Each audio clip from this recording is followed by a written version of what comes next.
Hello friends. तो हम लोग विज़न आईएएस का अपना टेस्ट लगा रहे थे।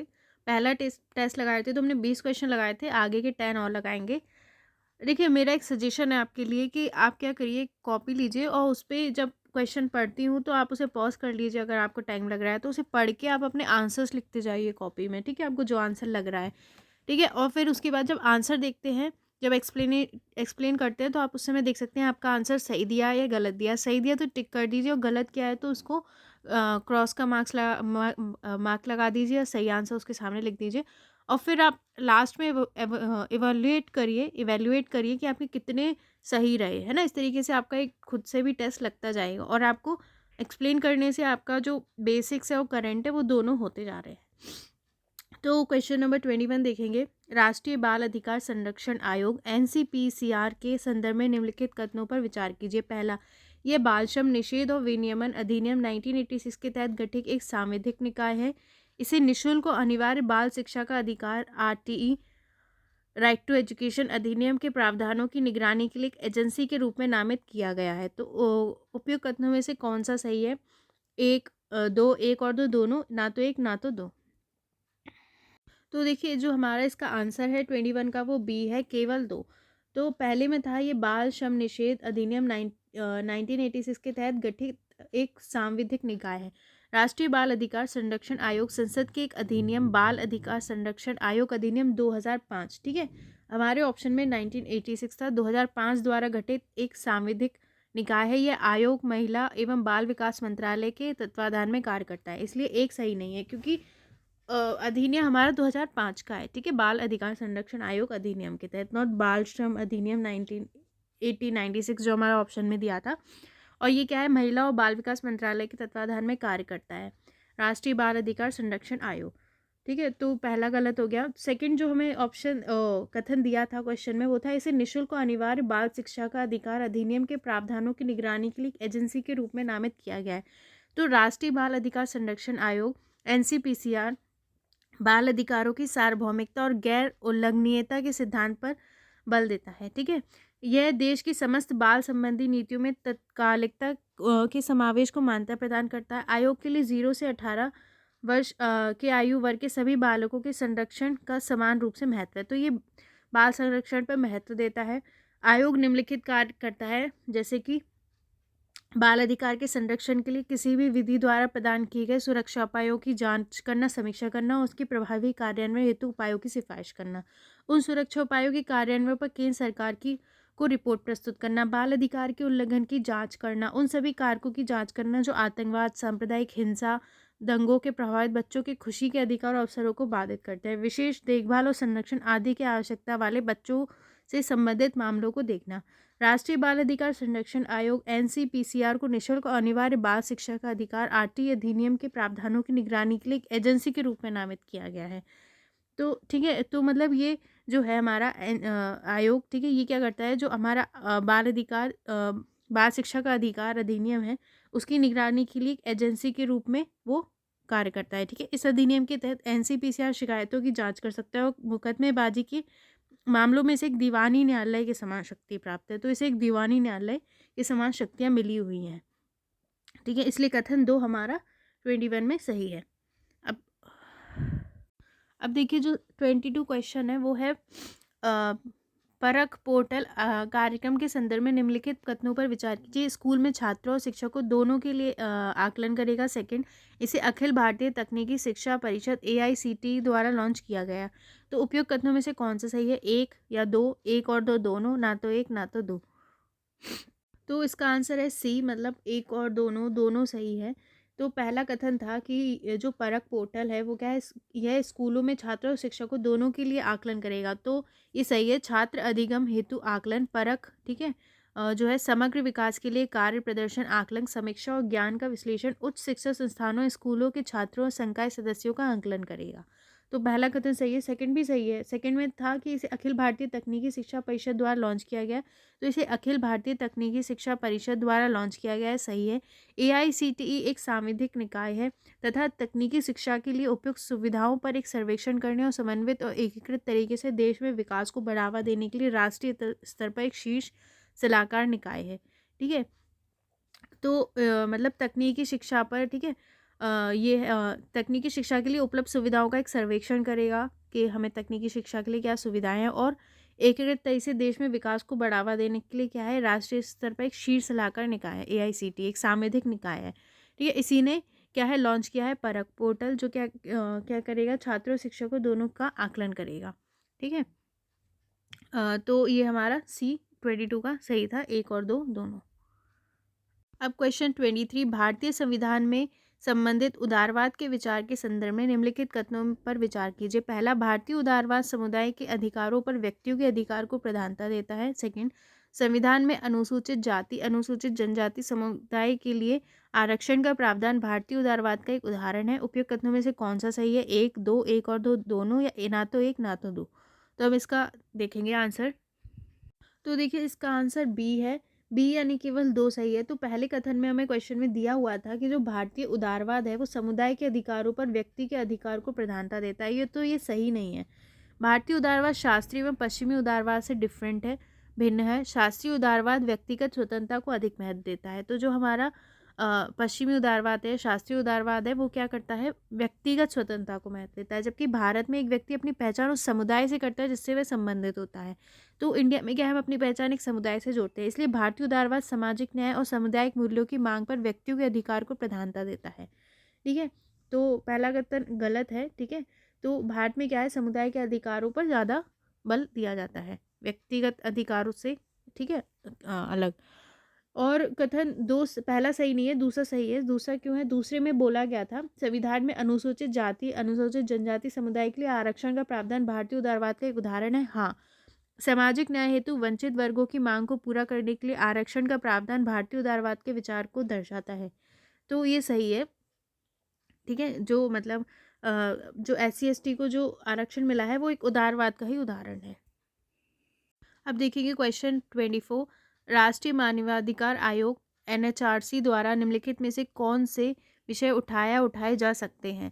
पहला, हाथ से मैला ढोने की समस्या। सेकंड, अनधिसूचित और विमुक्त जनजातियों द्वारा सामना की जाने वाली समस्याएं। 3, स्वास्थ्य के अधिकार से संबंधित मामले। नीचे दिए गए कूट का प्रयोग कर सही आंसर दीजिए। केवल एक और 2, 1, 2 और 3, और केवल 3। तो देखिए इसका आंसर सी है, 1, 2, 3 तीनों सही है, क्योंकि जो हमारा भारत का राष्ट्रीय मानवाधिकार आयोग है वो मानव अधिकार संरक्षण अधिनियम 1993 के तहत गठित एक सांविधिक सार्वजनिक निकाय है, ठीक है। तो ये मानव अधिकार संरक्षण अधिनियम के तहत गठित एक सांविधिक सार्वजनिक निकाय है, ठीक है। आयोग द्वारा उठाए जाने विभिन्न मानवाधिकार के विषय इस तरह हैं। देखिए मानव अधिकार से रिलेटेड जितने विषय होंगे वो उठा सकता है, जैसे बंधुआ मजदूरी का उन्मूलन, भोजन के अधिकार से संबंधित मुद्दे, बाल अधिकारों पर अभिसमय से संबंधित प्रोटोकॉल, बाल श्रम का उन्मूलन, महिला और बच्चों का अवैध व्यापार, मातृत्व, रक्ताल्पता तथा मानवाधिकार, कार्यस्थल पर महिलाओं के यौन उत्पीड़न पर निपटान करना, हाथ से मैला ढोने की प्रथा का उन्मूलन जो हमें दिया हुआ था पहले ऑप्शन में, दलितों से संबंधित मामले, उन पर किए जाने वाले अत्याचार सहित अनधिसूचित और घुमंतु जनजातियों द्वारा सामना की जाने वाली समस्याएं, ठीक है। सेकंड क्वेश्चन जो हमें ऑप्शन दिया था, विकलांग व्यक्तियों के अधिकार, स्वास्थ्य के अधिकार से संबंधित मामले जो हमें थर्ड ऑप्शन दिया हुआ था, HIV एड्स से संक्रमित व्यक्तियों के अधिकार, तो सी सही है। ये सारे विषय हमारा जो राष्ट्रीय मानवाधिकार आयोग है उठा सकता है। हम देखेंगे question 25, world employment and social outlook report trends 2022 को प्रकाशित किया गया था। ए, इंटरनेशनल ऑर्गेनाइजेशन ऑफ एम्प्लॉयर द्वारा, बी, अंतर्राष्ट्रीय श्रम संगठन द्वारा, सी, संयुक्त राष्ट्र आर्थिक और सामाजिक परिषद द्वारा, डी, अंतर्राष्ट्रीय मुद्रा कोष द्वारा। ठीक, तो 25 जो है उसका आंसर बी है, अंतर्राष्ट्रीय श्रम संगठन द्वारा world employment and social outlook report trend 2022 को प्रकाशित किया गया था। तो world employment and social outlook अंतर्राष्ट्रीय श्रम संगठन इंटरनेशनल लेबर ऑर्गेनाइजेशन ILO की एक प्रमुख रिपोर्ट है। World employment and social outlook trend 2022 धीमी और अनिश्चित बहाली की चेतावनी देती है, क्योंकि वैश्विक श्रम बाजारों पर महामारी का महत्वपूर्ण प्रभाव अभी भी जारी है। यह रिपोर्ट रोजगार, बेरोजगारी, श्रम बल की भागीदारी के साथ साथ रोजगार की गुणवत्ता, औपचारिक रोजगार, कार्यशील निर्धनता में वैश्विक और क्षेत्रीय रुझानों पर संकट के प्रभावों का परीक्षण करती है। ये कोविड-19 संकट से पूर्व और उसके दौरान अस्थायी रोजगार के रुझानों पर एक व्यापक विश्लेषण भी प्रस्तुत करती है। इस वर्ष की रिपोर्ट इस बात का व्यापक मूल्यांकन प्रदान करती है कि महामारी से निपटने के लिए विभिन्न देशों के उपायों की प्रतिक्रिया में विश्व भर में श्रम बाजार में कैसे सुधार हुआ है। ये वैश्विक पैटर्न, क्षेत्रीय अंतर, आर्थिक क्षेत्रों के परिणामों तथा श्रमिकों के समूह का विश्लेषण करती है। ये अपेक्षित श्रम बाजार में सुधार के अनुमान भी प्रस्तुत करती है। तो ये टोटल जो भी श्रम बाजार है उसके बारे में जितनी भी चीज़ें हैं हमें सब बताती है। तो ILO निकालता है, ठीक है, ये याद रखिएगा। अब हम देखेंगे क्वेश्चन 26। निर्वाचन आयोग के संदर्भ में निम्नलिखित कथनों पर विचार कीजिए। पहला, यह अनुच्छेद 324 के तहत सेवा की शर्तों व पदावधि को निर्धारित किया गया है, ठीक है। दूसरा, निर्वाचन आयोग में चर्चा किए जाने वाले मामलों पर मुख्य निर्वाचन आयोग CEC वीटो पावर का प्रयोग कर सकता है। CEC राष्ट्रपति के प्रसाद पर्यंत पद धारण नहीं करता है। उपयुक्त कथनों में से कौन सा सही है? केवल 1 और 2, केवल 3, केवल 1 और 3, या D 1, 2 और 3।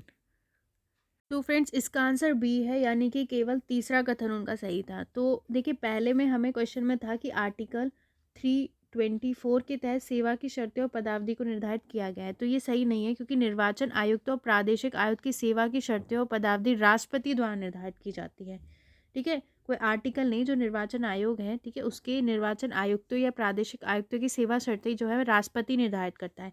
भारत के संविधान के अनुच्छेद 324 के तहत भारत के निर्वाचन आयोग को लोकसभा और राज्य विधानसभाओं के चुनावों का अधीक्षण, निर्देशन और नियंत्रण का अधिकार है। तो जो हमारा आर्टिकल 324 है उसके तहत क्या है, जो भारत के निर्वाचन आयोग है वो जो लोकसभा और राज्य विधानसभा के चुनाव होते हैं उनका अधीक्षण करता है, निर्देशन करता है और नियंत्रण करता है। कथन 2 में हमें क्वेश्चन में दिया हुआ था, निर्वाचन आयोग में चर्चा किए जाने वाले मामलों पर मुख्य निर्वाचन आयुक्त वीटो पावर का प्रयोग कर सकता है। तो ये सही नहीं है। ऐसी स्थिति में जब मुख्य निर्वाचन आयुक्त या 2 अन्य निर्वाचन आयुक्त के बीच विचार में मतभेद होता है तो आयोग द्वारा बहुमत के आधार पर निर्णय लिया जाता है। तो देखिए जो मतलब अगर कोई विवाद है किसी चीज़ पर, तो जो मुख्य निर्वाचन आयुक्त होता है वो वीटो पावर का प्रयोग कर सकता है, ये बोला गया था। लेकिन क्या होता है कि जब ऐसी स्थिति में जब मुख्य निर्वाचन आयुक्त या 2 अन्य निर्वाचन आयुक्त के बीच कोई मतभेद होता है तो आयोग द्वारा बहुमत के आधार पर निर्णय लिया जाता है। बहुमत क्या है? तो सेकंड सही नहीं है। थर्ड क्या है? CEC राष्ट्रपति के प्रसाद पर पर्यंत पद धारण नहीं करता है, तो ये सही है। मुख्य निर्वाचन आयुक्त को उसके पद से केवल उसी रीति से व उन्हीं आधारों पर ही हटाया जा सकता है जिस रीति आधारों से उच्चतम न्यायालय के न्यायाधीश को हटाया जाता है। दूसरे शब्दों में उसे साबित कदाचार या अक्षमता के आधार पर संसद के दोनों सदनों द्वारा विशेष बहुमत से पारित एक संकल्प के आधार पर राष्ट्रपति द्वारा जा सकता है, ठीक है। इस प्रकार वह राष्ट्रपति के प्रसाद पर्यंत अपना पद धारण नहीं करता यदि उसे राष्ट्रपति द्वारा ही नियुक्त किया जाता है, यद्यपि, ठीक है। तो ये है कि नहीं, मतलब जो CEC होता है वो ऐसा नहीं है कि राष्ट्रपति जब चाहे तब हटा दे, उसके प्रसाद पर्यंत कार्य नहीं करता उसको। जैसे हम सुप्रीम कोर्ट के जो जज होते हैं उनको हटाते हैं या तो वो कोई साबित दुर्व्यवहार या अक्षमता के आधार पर, दोनों सदनों में क्या एक विशेष बहुमत पारित होता है, एक संकल्प के आधार पर राष्ट्रपति उन्हें हटाता है। तो जो थर्ड है वो सही है, बाकी दोनों गलत थे। अब जो क्वेश्चन 27 है, निम्नलिखित पर विचार कीजिए। पहला, राष्ट्रपति शासन, दूसरा राष्ट्रीय आपातकाल, तीसरा सैनिक शासन। उपयुक्त में से किस या किन विशेष परिस्थिति या परिस्थितियों का भारतीय नागरिकों के मौलिक अधिकारों पर प्रभाव पड़ता है? केवल 1, केवल दो और 3, या 1, 2 और 3। तो देखिए इसका आंसर सी है, यानी कि भारतीय नागरिक मतलब किन परिस्थितियों में भारतीय नागरिकों के मौलिक अधिकारों पर प्रभाव पड़ता है, तो इसका आंसर सी है, यानी 2 और 3, यानी राष्ट्रीय आपातकाल या सैनिक शासन का मौलिक अधिकारों पर प्रभाव पड़ता है, राष्ट्रपति शासन का नहीं पड़ता।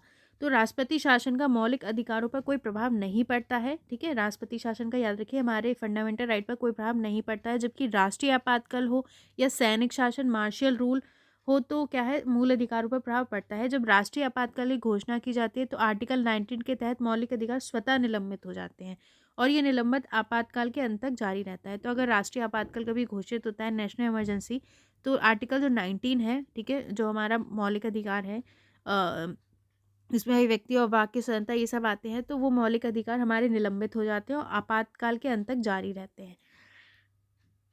अब क्वेश्चन 28 देखेंगे। निम्नलिखित में से कौन से निर्देशक सिद्धांत 42nd वे संविधान संशोधन द्वारा जोड़े गए? ठीक है, तो जो हमारे DPSP थे, नीति निर्देशक तत्व, ठीक है, जो हमारे 42nd जो कॉन्स्टिट्यूशनल अमेंडमेंट एक्ट था, ठीक है, संविधान संशोधन अधिनियम, उसके द्वारा कौन से निदेशक सिद्धांत जोड़े गए? पहला, बच्चों के स्वस्थ विकास के लिए अवसर सुरक्षित करना। सेकंड, समान न्याय को बढ़ावा देना और गरीबों को निःशुल्क विधिक सहायता प्रदान करना। थर्ड, आय प्रतिष्ठा सुविधा अवसरों में असमानताओं को कम करना। डी, हिंदी भाषा के विकास को बढ़ावा। तो पहला है ए 1 और 2, बी 2 और 3, सी 1 2 और 4, डी 1 2 3 4। तो हम इसका आंसर अब देखेंगे। तो जो हमारा क्वेश्चन 28 था उसका आंसर हमारा ए था, केवल 1 और 2। ठीक है, एक में था बच्चों के स्वस्थ विकास के लिए अवसर सुरक्षित करना, और सेकंड था समान न्याय को बढ़ावा देना और गरीबों को निःशुल्क विधिक सहायता प्रदान करना। तो ये 42 जो हमारा संविधान संशोधन था उससे जोड़े गए थे। तो देखिए, संविधान संशोधन जोड़े गए या परिवर्तित निदेशक सिद्धांत क्या थे। तो जो हमारा 42 कॉन्स्टिट्यूशनल अमेंडमेंट एक्ट संविधान संशोधन अधिनियम 1976 में आया था, उसमें कौन से निदेशक तत्व जोड़े गए। तो बच्चों के स्वस्थ विकास के लिए अवसर सुरक्षित करना आर्टिकल 39 में। ठीक है, समान न्याय को बढ़ावा देना और गरीबों को निःशुल्क विधिक सहायता देना आर्टिकल 39A में जोड़ा गया। उद्योगों के प्रबंधन में श्रमिक की भागीदारी सुनिश्चित करने के लिए कदम उठाना आर्टिकल 43A में जोड़ा गया। पर्यावरण पर का संरक्षण और संवर्धन और वन और वन्यजीवों की रक्षा करना आर्टिकल 48A में जोड़ा गया। और जो हमारा 44 था संविधान संशोधन अधिनियम 1978, उससे जो निदेशक तत्व जोड़े गए वो थे राज्य विशेष रूप से आय में असमानताओं को कम करने का प्रयास करेगा और न केवल व्यक्तियों के बीच बल्कि विभिन्न क्षेत्रों में रहने वाले या विभिन्न व्यवसायों में लगे लोगों के समूहों के बीच भी प्रतिष्ठा, सुविधाओं, अवसरों में असमानताओं को समाप्त करने का प्रयास करेगा। तो ये आर्टिकल 38 क्लॉज 2 में जोड़ा गया। ठीक है, तो जो हमारा ऑप्शन में दिया हुआ था कौन सा था, थर्ड वाला। ठीक है, आय, प्रतिष्ठा और सुविधा अवसरों में असमानता को कम करना, ये 44 से जोड़ा गया। ठीक है, संशोधन अधिनियम से। 97 जो 2011 में आया था, ठीक है, उसमें क्या था, राज्य सहकारी समितियों के स्वैच्छिक विचरण, उनके स्वशासी कार्यक्रम, लोकतांत्रिक नियंत्रण और वृत्तिक प्रबंधन को बढ़ावा देने का प्रयास करेगा। आर्टिकल 43B में जोड़ा गया। ठीक है, जो सहकारी समिति से रिलेटेड था। 86 जो था उस 2002 में आया था संविधान संशोधन, उससे जोड़ा गया। राज्य सभी बच्चों के लिए जब तक वे 6 वर्ष की आयु पूरी नहीं करते प्रारंभिक बाल कल्याण, देखभाल और शिक्षा प्रदान करने का प्रयास करेगा। ये आर्टिकल 45 के विषय को परिवर्तित किया गया। ठीक है, तो ये हमारा 86 से जोड़ा गया। तो आंसर हमारा 28 का ए था, 1 और 2, मतलब बच्चों के स्वास्थ्य विकास के अवसर सुरक्षित करना और समान न्याय को बढ़ावा देना और गरीबों को निःशुल्क विधिक सहायता देना, ये हमारा 42 से जोड़ेगा। ये इंपॉर्टेंट है, इस चीज़ को याद कर लीजिए। 97 से सहकारी समिति से रिलेटेड, 86 में बच्चों की शिक्षा से रिलेटेड। ठीक है, और 44 में मतलब शॉर्ट में याद कर लीजिए। ठीक है, असमानताओं से रिलेटेड चीज़ें जोड़ी गई। और 42 में जो है श्रमिकों की उद्योगों में भागीदारी, पर्यावरण संरक्षण वाला भी जोड़ा गया। अब क्वेश्चन 29 देखेंगे। निम्नलिखित में से कौन राष्ट्रपति के प्रसाद पर्यंत पद धारण नहीं करते। पहला महान्यायवादी, दूसरा नियंत्रक एवं महालेखा परीक्षक, 3 संघ लोक सेवा आयोग के सदस्य, 4 मुख्य चुनाव आयुक्त। नीचे दिए गए कूट का प्रयोग कर सही उत्तर चुनना है। ए केवल 1 और 2, बी केवल 2 3 4, सी 1 3 4, डी 1 2 4। तो जो हमारा 29 है उसका आंसर बी है, यानी 1 3 4। तो महान्यायवादी, ठीक है, संघ लोक सेवा आयोग के सदस्य और मुख्य चुनाव आयुक्त। तो ये जो है राष्ट्रपति के प्रसाद पर्यंत पद धारण नहीं करते हैं। अब हम डिटेल में देखेंगे। देखिए, राष्ट्रपति के प्रसाद पर्यंत का सिद्धांत अंग्रेजों से लिया गया है। इंग्लैंड में प्रसाद पर्यंत के सिद्धांत का अर्थ है कि क्राउन के पास किसी सिविल सेवक को बर्खास्तगी की कोई सूचना दिए बिना किसी भी समय उस सिविल सेवक की सेवाओं को समाप्त करने की शक्ति है। प्रसाद पर्यंत मतलब राष्ट्रपति जब चाहे तो हटा दे। इस प्रकार सिविल सेवक क्राउन के प्रसाद पर्यंत काम करते थे और जो उन्हें किसी भी समय हटा सकता था। यह सिद्धांत सार्वजनिक नीति की अवधारणा पर आधारित है और जब भी क्राउन को लगता है कि एक सिविल सेवक को उसके कार्यालय से हटा दिया जाना चाहिए क्योंकि उसे रखना सार्वजनिक नीति के विरुद्ध होगा, क्राउन ऐसे सेवक को हटा सकता है। ठीक है, भारत ने में इस प्रावधान को अपनाया। हालांकि सिविल सेवकों के संबंध में कुछ संशोधन मौजूद हैं आर्टिकल 310 में। ठीक है, जो महान्यायवादी होता है हमारा अटॉर्नी जनरल के पद का कार्यकाल संविधान द्वारा निर्धारित नहीं है। इसके अतिरिक्त संविधान में उसे हटाने की प्रक्रिया, इसका आधार उल्लेखित नहीं है। वह राष्ट्रपति के प्रसाद पर्यंत पद धारण करता है। सॉरी फ्रेंड्स, ठीक है, एक गलती हो गई कि जो राष्ट्रपति के प्रसाद पर्यंत पद धारण नहीं करते, तो इसका आंसर बी था, यानी 2 3 और 4। जो नियंत्रक, महालेखा परीक्षक, संघ लोक सेवा आयोग के सदस्य, मुख्य चुनाव आयुक्त, ये प्रसाद पर्यंत पद धारण नहीं करते। जो महान्यायवादी होता है अटॉर्नी जनरल, वो राष्ट्रपति के प्रसाद पर्यंत पद धारण करता है। ठीक है, मैंने शायद थोड़ा सा गलत बताया था पहले, तो इसको ध्यान रखिए। जो महान्यायवादी होता है सामने दिया हुआ है, ठीक है, उसका कार्यालय संविधान द्वारा निर्धारित नहीं है, तो क्या है, राष्ट्रपति के प्रसाद पर्यंत पद धारण करता है। जो नियंत्रक और महालेखा परीक्षक होता है कैग, ठीक है, 6 वर्ष की अवधि या 65 वर्ष की आयु तक जो भी पहले वो पद धारण कर करता है वह किसी भी समय राष्ट्रपति को संबोधित कर अपने पद से त्यागपत्र दे सकता है। उसे राष्ट्रपति द्वारा उसके पद से उसी तरीके और उसी आधार पर हटाया जा सकता है जिस तरह से उच्चतम न्यायालय के न्यायाधीश को हटाया जा सकता है। दूसरे शब्दों में उसे राष्ट्रपति द्वारा संसद के दोनों सदनों द्वारा विशेष बहुमत से पारित एक प्रस्ताव के आधार पर या तो साबित कदाचार या अक्षमता के आधार पर हटाया जा सकता है। इस प्रकार वह राष्ट्रपति के प्रसाद पर अपना पद धारण नहीं करता है यद्यपि वह उसके द्वारा नियुक्त किया जाता है। तो जो कैग होता है, सिंपल बात कि उसको मतलब राष्ट्रपति के प्रसाद पर्यंत नहीं काम करता, उसे ऐसे ही नहीं हटा सकते। उसे सिर्फ उच्चतम न्यायालय के न्यायाधीश को जैसे हटाया जाता है वैसे ही हटाया जा सकता है जिस संसद के दोनों सदनों द्वारा एक विशेष बहुमत से पारित एक संकल्प के द्वारा, ठीक है, या तो साबित कदाचार या क्षमता के आधार पर हटा सकते हैं, ठीक है। तो कैग को नहीं हटा सकते राष्ट्रपति। अटॉर्नी जनरल जो महान्यायवादी होता है उसको हटा सकते हैं। राष्ट्रपति निम्नलिखित परिस्थितियों में संघ लोक सेवा आयोग के अध्यक्ष व किसी अन्य सदस्य को पद से हटा सकते हैं: यदि उसे दिवालिया घोषित किया गया था, ऋण शोधन में अक्षम हो गया हो, यदि वह अपने पद के कार्यालय के दौरान अपने कार्यालय के कर्तव्यों के बाहर किसी भी वेतन वाले नियोजन में संलग्न हो, या यदि वह राष्ट्रपति की राय में मानसिक या शारीरिक दुर्बलता के कारण पद पर बने रहने के लिए अयोग्य हो गया हो। इसके अतिरिक्त राष्ट्रपति संघ लोक सेवा आयोग के अध्यक्ष या किसी अन्य सदस्य को कदाचार के लिए हटा भी सकते हैं। हालांकि इस मामलों में राष्ट्रपति को मामले की जांच के लिए उच्चतम न्यायालय के पास भेजना होगा। अगर संघ लोक सेवा है, ठीक है, अगर कदाचार के आधार पर हटा रहे हैं तो राष्ट्रपति को जो मामले की जांच है उसके लिए उसे उच्चतम न्यायालय के पास भेजना होगा। यदि उच्चतम न्यायालय जांच के बाद हटाने के कारण को यथावत रखता है तो सलाह देता है तो राष्ट्रपति अध्यक्ष व सदस्य को हटा सकता है। संविधान के प्रावधानों के तहत इस संबंध में उच्चतम न्यायालय द्वारा दी गई सलाह राष्ट्रपति पर बाध्यकारी है। इस प्रकार सदस्य या अध्यक्ष राष्ट्रपति के प्रसाद पर अपने पद पर नहीं बने रहते यद्यपि उनके द्वारा नियुक्त किए जाते हैं। तो जो राज्य और संघ लोक सेवा आयोग के सदस्य होते हैं वो राष्ट्रपति के प्रसाद पर्यंत कार्य नहीं करते। अब मुख्य चुनाव आयोग सीईसी के कार्यालय की सुरक्षा प्रदान की गई है उसे पद से उसी तरीके उसी आधार पर हटाया जा सकता है जिस तरह से उच्चतम न्यायालय के न्यायाधीश को हटाया जा सकता है। दूसरे शब्दों में उसे राष्ट्रपति द्वारा संसद के दोनों सदनों द्वारा विशेष बहुमत से पारित एक प्रस्ताव के आधार पर या तो साबित कदाचार या क्षमता के आधार पर हटाया जा सकता है। इस प्रकार वह राष्ट्रपति के प्रसाद पर अपना पद धारण नहीं करता है यद्यपि उसके द्वारा नियुक्त किया जाता है। तो जो मुख्य चुनाव आयुक्त होता है वो भी क्या है, उसे हटाना है तो जो भी जो मतलब जैसे हम सुप्रीम कोर्ट के जो जज को हटाते हैं वैसे ही हटाया जा सकता है जो संसद में दोनों सदनों द्वारा एक विशेष बहुमत से हटाया जा सकता है या तो साबित कदाचार क्षमता के आधार पर। तो ये भी राष्ट्रपति के प्रसाद पर्यंत कार्य नहीं करते, सिर्फ एक जो महान्यायवादी है वो ही राष्ट्रपति के प्रसाद पर्यंत कार्य करता है। तो बी आंसर था, बहुत डिटेल में था, ठीक। तो 29 का आंसर हमारा बी था। अब 30 देखेंगे क्वेश्चन। पद्म पुरस्कारों के संदर्भ में निम्नलिखित कथनों पर विचार कीजिए। एक, पद्म पुरस्कार प्राप्त व्यक्ति को पहले प्राप्त पुरस्कार के 5 वर्ष के बाद ही उच्च पुरस्कार दिया जा सकता है। सेकंड, पद्म पुरस्कार समिति की अध्यक्षता कैबिनेट सचिव करते हैं। थर्ड, इस पुरस्कार की घोषणा से पूर्व प्राप्तकर्ता की लिखित सहमति लेने का प्रावधान है। उपयुक्त कथनों में से कौन सा सही है? केवल 1 और 2, केवल 2 और 3, केवल 1 और 3 या 1, 2 और 3। जो हमारा क्वेश्चन 30 था उसका ऑप्शन हमारा ए आंसर है, केवल 1 और 2, ठीक है। तो हम देखेंगे क्या है।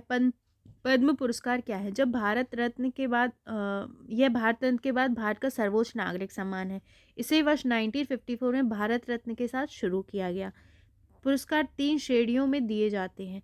पद्म विभूषण असाधारण विशिष्ट सेवा के लिए, पद्म भूषण उच्च क्रम की विशिष्ट सेवा के लिए और पद्मश्री विशेष सेवा के लिए। यह पुरस्कार उन गतिविधियों विषयों के सभी क्षेत्रों में उपलब्धियों को मान्यता देना चाहता है जो सार्वजनिक सेवा के तत्व शामिल हैं। अब इसकी सीमाएं या अपवाद। पुरस्कार पाने वालों को कोई नगद पुरस्कार नहीं मिलता है जब बल्कि राष्ट्रपति द्वारा हस्ताक्षरित एक प्रमाण पत्र के अतिरिक्त एक पदक मिलता है। इस पदक को वे सार्वजनिक और सरकारी समारोह में पहन सकते हैं, ठीक है। यह पुरस्कार उपाधि प्रदान नहीं करते हैं और पुरस्कार विजेताओं से अपेक्षा की जाती है कि अपने नाम के उपसर्ग या प्रत्यय के रूप में उसका उपयोग नहीं करेंगे, ठीक है। नाम के साथ इसे यूज़ नहीं कर सकते। किसी पद्म पुरस्कार प्राप्त व्यक्ति को पहले प्राप्त पुरस्कार दिए जाने से 5 वर्ष बाद ही उच्च पुरस्कार दिया जा सकता है। तो कथन हमारा एक जो था वो यही था, तो बात सही है, ठीक है। एक वर्ष में 120 से अधिक पुरस्कार नहीं दिए जा सकते, किंतु इसमें मरणोपरांत दिए जाने वाले पुरस्कार या अनिवासी भारतीय और विदेशियों को दिए जाने में पुरस्कार शामिल नहीं है, ठीक। पात्रता क्या है? जाति, व्यवसाय, पद या लिंग के भेद के बिना सभी व्यक्ति इन पुरस्कारों के लिए पात्र है। हालांकि डॉक्टर और वैज्ञानिक को छोड़कर सार्वजनिक उपक्रमों के कर्मियों सहित सरकारी कर्मचारी इन पुरस्कारों के लिए पात्र नहीं होते। यह पुरस्कार विशेष सेवाओं के लिए दिया जाता है, न कि केवल लंबी सेवा के लिए। इसके लिए किसी विशेष क्षेत्र में सतही उत्कृष्टता नहीं होनी चाहिए, बल्कि मानदंड उत्कृष्टता के अतिरिक्त होना चाहिए। ठीक है। इस पुरस्कारों को कौन नामांकित करता है? भारत का कोई भी नागरिक संभावित प्राप्तकर्ता को नामांकित कर सकता है। वे व्यक्ति स्वयं को भी नामांकित कर सकता है। सभी नामांकित ऑनलाइन किए जाते हैं, जहाँ एक प्रपत्र को उस व्यक्ति या संगठन के विवरण के साथ भरा जाता है जिसे नामांकित किया जा रहा है। संभावित पुरस्कार प्राप्तकर्ता द्वारा किए गए कार्य का विवरण देने वाला एक 800 शब्द का वर्णन भी नामांकन के लिए विचार हेतु प्रस्तुत किया जाता है। ठीक है। पुरस्कार विजेताओं का चयन कौन करता है? तो पद्म पुरस्कार के लिए प्राप्त सभी नामांकन को पद्म पुरस्कार समिति के समक्ष रखा जाता है, जिसका गठन प्रत्येक वर्ष प्रधानमंत्री द्वारा किया जाता है। यह पद्म पुरस्कार समिति की अध्यक्षता कैबिनेट सचिव करता है। ठीक है। इस समिति की अध्यक्षता कैबिनेट सचिव करते हैं। तो सेकंड कथन यही था, तो ये सही है। इसमें गृह सचिव, राष्ट्रपति के सचिव, सदस्यों के रूप में 4 से 6 प्रतिष्ठित व्यक्ति शामिल होते हैं। ठीक है। और प्रधानमंत्री प्रत्येक वर्ष इसका गठन करता है। समिति की सिफारिशें अनुमोदन के लिए प्रधानमंत्री और भारत के राष्ट्रपति को प्रस्तुत की जाती हैं। क्या प्राप्तकर्ता की सहमति मांगी जाती है? इस पुरस्कार की घोषणा से पहले प्राप्तकर्ता की लिखित या औपचारिक सहमति लेने का कोई प्रावधान नहीं है। एक बार बताइए, अगर कोई मरणोपरांत दिया जा रहा है तो अब उसकी सहमति कैसे लेंगे? तो मतलब पहले कोई सहमति नहीं ली जाती है। हालांकि घोषणा से पहले प्रत्येक प्राप्तकर्ता को गृह मंत्रालय से चयन के बारे में सूचित करने का एक कॉल किया जाता है। यदि प्राप्तकर्ता पुरस्कार सूची से बाहर होने की इच्छा व्यक्त करता है तो उसका नाम हटा दिया जाता है। तो कॉल कर देते हैं कि भाई आपको देने वाले, या वो कहता है कि नहीं, हमें इस सूची से, मतलब आपको उस सूची में शामिल कर रहे हैं पुरस्कार देने की। अगर वो कह रहा है हमें इससे अलग कर दीजिए तो अलग कर दिया जाता है। तो हमारा कथन 3 सही नहीं है, 1 और 2 सही था कि अध्यक्षता कैबिनेट सचिव करते हैं। और पहला जो था कि मतलब पद्म पुरस्कार प्राप्त व्यक्ति को पहले प्राप्त पुरस्कार दिए जाने से 5 वर्ष बाद ही उच्च पुरस्कार दिया जा सकता है। ठीक। तो पहला और हमारा दूसरा सही था, तीसरा सही नहीं था। ठीक। तो क्वेश्चन 30 का आंसर ए था। टाइम इसलिए लगता है क्योंकि इनको आप डिटेल पे पढ़ते हैं। अब अगर आप चाह रहे हैं कि जो मैं आपको पढ़ा रही हूँ, मतलब आंसर दिखा के वो समझा भी दूँ, अभी मैं रीड कर दे रही हूँ। अगर आपको उस ढंग से समझना भी है तो आप बता सकते हैं। आगे के मैं 10 करके ही देखेंगे क्योंकि काफ़ी ज़्यादा टाइम लग जाएगा। तो आपको कैसे लग रहा है आप ज़रूर बताइए। Thank you.